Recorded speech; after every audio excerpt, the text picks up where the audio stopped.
it seems we may know what the next Sonic game is, and I don't think anyone ever thought this was possible. So, speculation has been going, well, what's going to happen for the 35th anniversary of Sonic the Hedgehog, which is this year? We know that Sonic Crossworld is still going strong. They're updating it constantly. They just put out a patch recently with new gadgets. Mega Man just dropped. They revealed who the new free characters are going to be in the upcoming months. So, Crossroads is going strong. That's all fine and dandy. And, the Sonic Rumble's doing its thing, whatever the hell that thing is.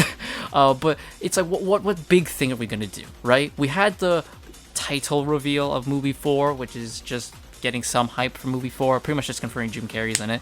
But that's fine and all, but I'm like, okay, well, what are we really going to get? Well, we've had the Chaotic Case Files, and that was really good. I'm all a fan of audio dramas. I love audio dramas, so I was all for a Sonic audio drama. And the Chaotic Case Files is really good. We got official voices for Gemerald, Vanilla, and Infinite returned, and you got a new voice actor. All good, all happy with that. But of course, the big thing everyone's asking is what is going to be the new game this year, right? If there is one, there should be. And a lot of people are like, well, is it going to be a 3D Sonic? That's kind of been dashed because if they was a 3D Sonic, they would have revealed it at the Game Awards last year, and nothing happened. And it seems like that's not the case, and I think more and more people have gotten to the use of the fact that it was never going to be a new Sonic game, even though you had a bunch of quote-unquote leaks. What was it? Sonic Eclipse, I think, was the name they were going with for those leaks, and it looks like that's not happening. Or if it is happening, it's not this year. So then people are like, okay, it's probably a remaster, remake, whatever, right? And then a lot of people thought it may have been Sonic Unleashed because of the title for the 35th anniversary was Unlimited Possibilities. And they're like, hey, that's kind of like Endless Possibilities. And Bowling for Soup, they did the Endless Possibilities song for Unleashed. They just put out a new version. Maybe that's So a lot of people thought it was going to be a Sonic Unleashed remaster. Well, we now know what it is. I don't think anyone thought this was going to be it. It is Sonic Frontiers Definitive Edition. So as reported by Gematsu, the Game Rating and Administration Committee of Korea officially rated Sonic Frontiers Definitive Edition. Crazy. So for a lot of people going, oh, well, this could be fake. This is exactly how Sonic Origins Plus was leaked. This exact same way was how it was leaked. It got rated in Korea, and what happened, it was real. So yeah, pretty much this is real. Sonic Frontiers Definitive Edition is happening. Now, this brings the question, why Frontiers? This game came out in 2022, and you were putting updates up for 2023. So pretty much just a bit under 3 years have gone by since we've said goodbye to Frontiers. And you're bringing out a definitive edition? Of all the games, right? Unleashed, which could have come out and got a remaster to modern consoles, right? There's the Sonic Heroes remake everyone wants. Hell, I would have taken a Shadow the Hedgehog remaster. For God's sake, man. Sonic Frontiers? I love Frontiers, okay? Sonic Frontiers is the game that got me into Sonic. It is my favorite Sonic game. But I am mind-boggled by the decision to have it be a definitive edition? Weird. Okay, so Frontiers did sell 4.57 million copies worldwide, right? It is a very successful game for the Sonic franchise. And it is the start of the new formula, right? The open zone formula. It is the start of the new era of Sonic, which you see them carry over with Shadow Gens. And it seems like that's going to be the way they're going to do it now. They're going to have an open zone area and then a couple of, regular Sonic stages for you to do. And in Shadow Generations, they are controlled fucking beautifully, and I hope they keep that for the next mainline game. But yeah, Frontiers Definitive Edition. So again, Definitive Editions, they're nothing crazy. We've seen Sega do this before, like Sonic Origins Plus, Sonic Mania Plus. They did Sonic Colors Ultimate, which was meant to be the remaster and the definitive way to play Colors, right? The new Sonic Generations remaster is now supposed to be the definitive way you play Generations, right? So they're no stranger to doing things like this, and definitive editions aren't a strange thing in the gaming industry just in general, but I'm like, Frontiers? The game you can currently play on modern hardware? Like the game I'm looking over right now, the game I'm pointing to on my PS4 game shelf right now. That's the game you're gonna do it? Like, okay. Now what would happen? What would be a Sonic Frontiers Definitive Edition look like? Well, most likely it would be they deal with a lot of the issues people had, like the pop-in. The pop-in has to be dealt with completely. I would assume they would deal with a lot of the bug fix, like a lot of the bugs that a lot of people encountered. Probably more graphical updates, I would assume. When I first heard about the Sonic Frontiers Definitive Edition, I'm like, oh, this is the Switch 2 port, because that's immediately what I thought. I'm like, oh, this is the Switch 2 port. That's what this is. This is the Switch 2 version of Sonic Frontiers, and it's gonna actually run on like the Switch version, which, you know, you have better luck a potato fucking running on that thing. How they got that game to even function on the Switch, I'll never know. Have you seen WWE 2K18 on the Switch? That shit's dog water. The fact they got Frontiers to even run is crazy. It looks like garbage, but you can play it.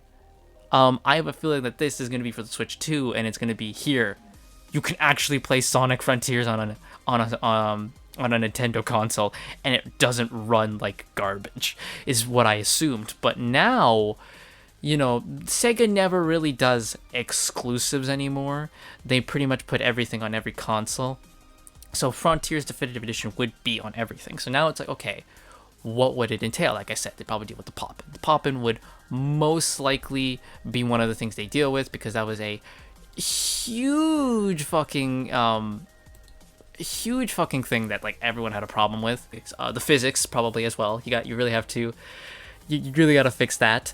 Now after that, like basic, you know, design things to do, right? What are we getting in terms of like gameplay and that type of stuff? I would ask that you don't make the spin dash locked, because you have to unlock the spin dash in Frontiers by doing challenges, and I would ask that you don't do that. I would ask that you just kind of, you leave it in the game default, because once you unlock the spin dash, traversal and doing cyberspace levels changes fucking dramatically. It improves it so much. So please just have it from the get-go is what I'm asking. Like, please God, just have it from the get-go.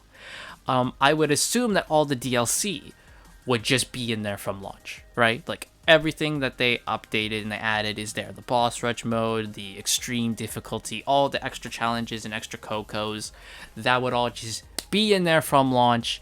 Way to go. Even though you can just, again, you can just play Frontiers now and have that, because it was free. It was all free, all added. So if you play Sonic Frontiers right now and you boot up a new save, guess what? It's all there for you to play, guys.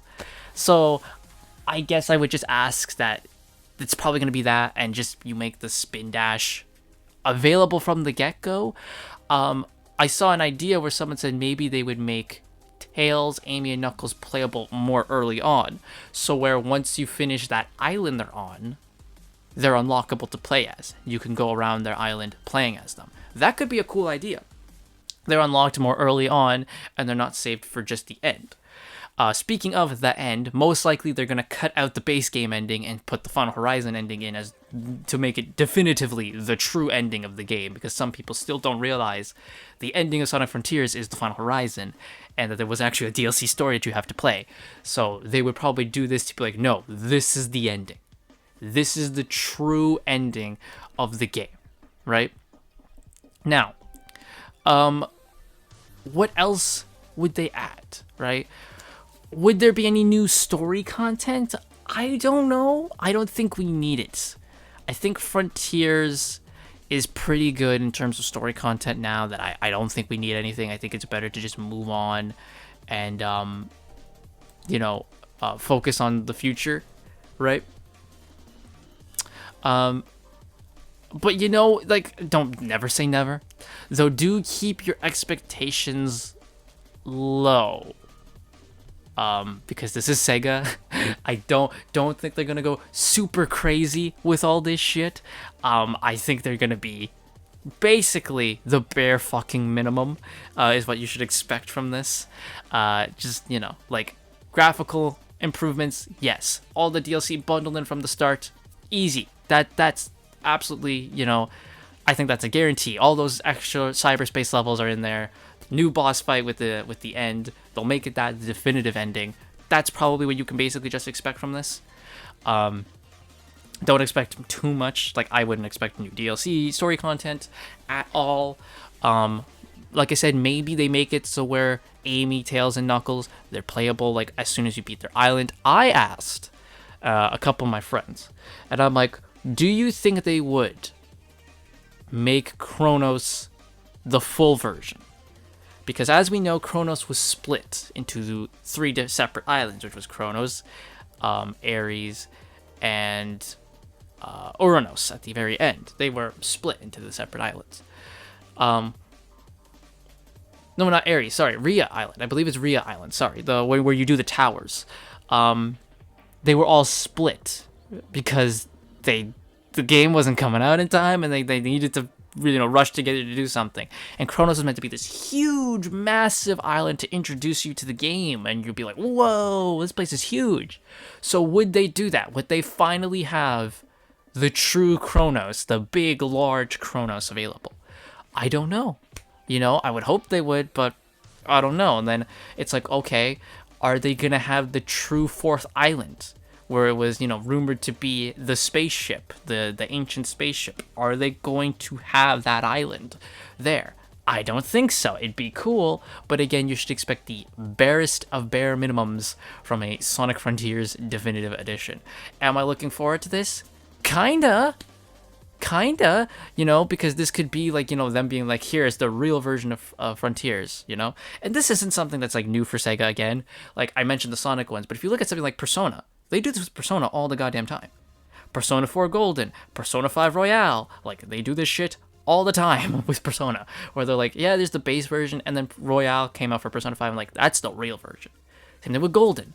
Persona 4 came out, Persona 4 Golden is the true way you play that. Well, now there'll be the remake, right? But Golden is like the way you're supposed to play Persona 4 now, like how Royale or Royal is supposed to be the way you play Persona 5 now. So I believe that that's pretty much what they're doing here. They're just like, because Frontiers, we know it didn't really come out, it wasn't the true way they wanted it. So I think what they want is they're now going in and being like, all right, let's try and make this the way we really wanted it now that we have full time to do whatever we want. I also think this may have also been a scramble because they may have been like, yeah, that new game is not coming out this year, so we need something. Frontiers Definitive Edition, put that shit together and we'll see what we can do with it. That's probably what it is. But there we go. That's just my rambling thoughts on what I think the Sonic Frontiers Definitive Edition is going to be. I don't think it's going to be too much. I think, will I buy it? Depends on what it is, right? If it is just everything I've said, no, I'm not going to buy it. I have Frontiers right there. I could just play that again. I don't really need it. If it includes other extra stuff that's like really cool, I'll be like, yeah, sure, I'll buy it. I'll play Frontiers again. No problem. My question is this though. What's the price tag gonna be? That's a big question, because if this is just a game from 2022, you better not pull a fucking Nintendo and try and charge me $70 goddamn for it. Cause ain't no goddamn way I'm buying it. Okay? I have it right there. I don't need it again. It's right there. This better be something where it's worth me getting it again, and the price tag is reasonable, right? I'm talking like $40 at max is what I'm talking, right? Because you're re-releasing a game like 4 goddamn years ago, so you better have something in there that justifies the price. But there we go. That's it for me. Let me know what you guys think in the comments down below, and I shall see you guys all next time. Take care.